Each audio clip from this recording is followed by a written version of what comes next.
So I'm reading this book and it says, studies show that the more children know about their family history, the higher their self-esteem.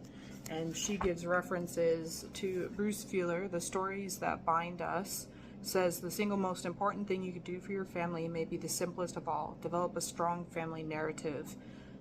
In an article for the New York Times, Bruce Fuller, author of The Secrets of Happy Families, shared insightful revelations from the research of Dr. Marshall and Sarah Duke and their colleague Dr. Robin Fivish. The more children knew about their family's history, the stronger their sense of control over their lives, the higher their self-esteem. Moreover, Jim Collins, management expert and author of Good to Great, recommends families create a mission statement similar to the ones companies and organizations use to identify their core values because they preserve core while stimulating progress. The military uses similar means to create unit cohesion by developing a sense of history building through shared experiences to create better troop unity.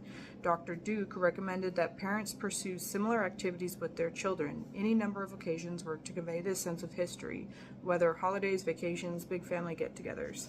And it reminded me of what Scripture says too.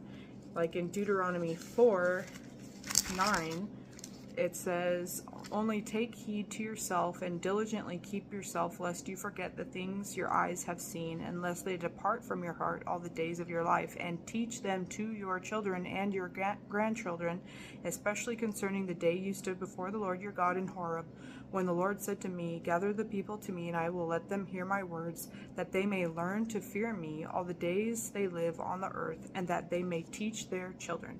And then in Deuteronomy 6:6-7,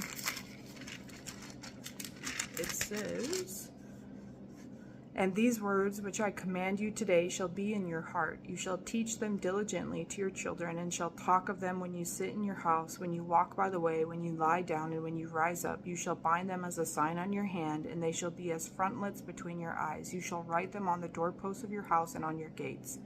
There's also Psalm 78:4 and Joel 1:3, and I'm sure there's so much more, but it made me think that what tangible gift can we give to our child by telling them their history in all the ways that God has been good to you, in all the ways that He's answered prayers, and all the ways that He's seen you through things.